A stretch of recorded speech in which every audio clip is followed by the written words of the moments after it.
جی یہ بالکل میں نے یہ چیز دیکھا، ڈاکٹر اسرار صاحب بھی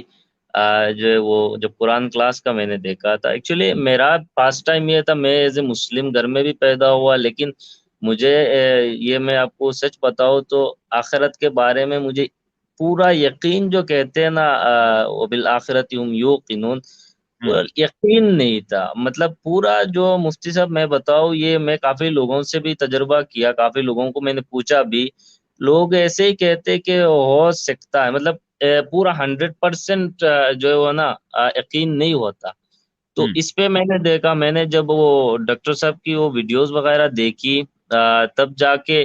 ان کا بھی شاید یہی موقف ہے۔ میں نے پورا تو وہ دیکھا نہیں، اس لیے میں الزام تو نہیں لگا رہا، میں نے یہ دیکھا کہ یہ جو قالت الاعراب آمنا جو آیات ہے، یہ ڈاکٹر صاحب نے کافی اچھی طریقے سے بتایا، اور یہ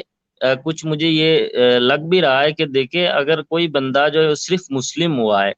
اور ہوں، اس کو پکا یقین نہیں ہے خدا پر، مطلب خدا کچھ بھی کر سکتا ہے، وہ ایک بات ہے، دوسری بات وہ تو ایک بار ہم منہ سے کہتے ہیں کہ چلو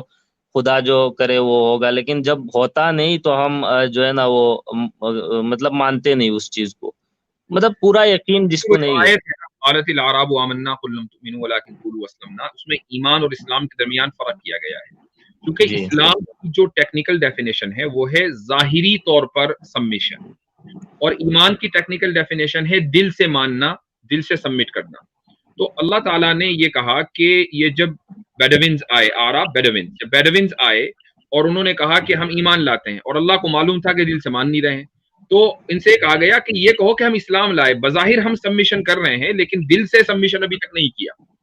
تو اس کا مطلب یہ نہیں ہے کہ اگر ایک آدمی مؤمن ہے تو وہ ہوں، محض نماز کے چھوڑ دینے سے ایک دم ایمان سے نکل جائے گا لیکن اس کا اسلام رہے گا، بلکہ اس کا الٹا مطلب ہے کہ ایک آدمی مسلمان تو ہو سکتا ہے بظاہر ہوں، لوگوں کی ہوں۔ نظر میں، لیکن یہ ضروری نہیں ہے کہ وہ مؤمن ہو، لیکن جو مؤمن ہے وہ ہر حال میں مسلم ہوگا۔ جی جی بالکل، یہ تو بالکل ایگریڈ اپون ہے، اور اس پہ یہ ہے کہ آپ کا جو موقف ہے بالکل وہ تو اہل سنت کا ہی موقف ہے۔ باقی اچھا حضرت مجھے یہ بتائیے، یہ جو میں نے جو آپ کو فاسٹ میں کہا کہ میرا یہ تھا، جیسے مجھے فل یقین نہیں تھا، مطلب آخرت کے بارے میں مجھے یہ تھا کہ ہو سکتا ہے نہیں بھی ہو سکتا ہے، ٹھیک ہے، اور میں یہ مان کے چلتا تھا، اس ٹائم کی بات کر رہا ہوں کہ چلو اگر میں مر جاؤں تو خدا کے سامنے میں یہ، اگر خدا ہے تو اس کے سامنے میں یہ تو کہہ سکتا ہوں کہ میں نے جو ہے وہ تو کوئی غلط کام نہیں کیا، جیسے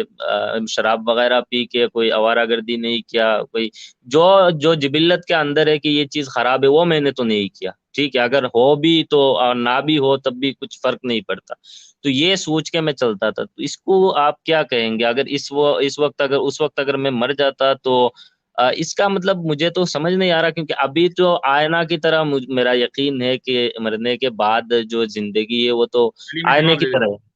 میں جواب دے دیتا ہوں کہ ایک آدمی اگر رسول اللہ صلی اللہ علیہ وسلم کو سچا جانتا ہے اور اللہ کو موجود مانتا ہے جی اور قرآن کو اللہ کا کلام مانتا ہے، تو اب یہ کہنا کہ مجھے آخرت پر یقین نہیں ہے تو اس کا ایمان معتبر نہیں ہے،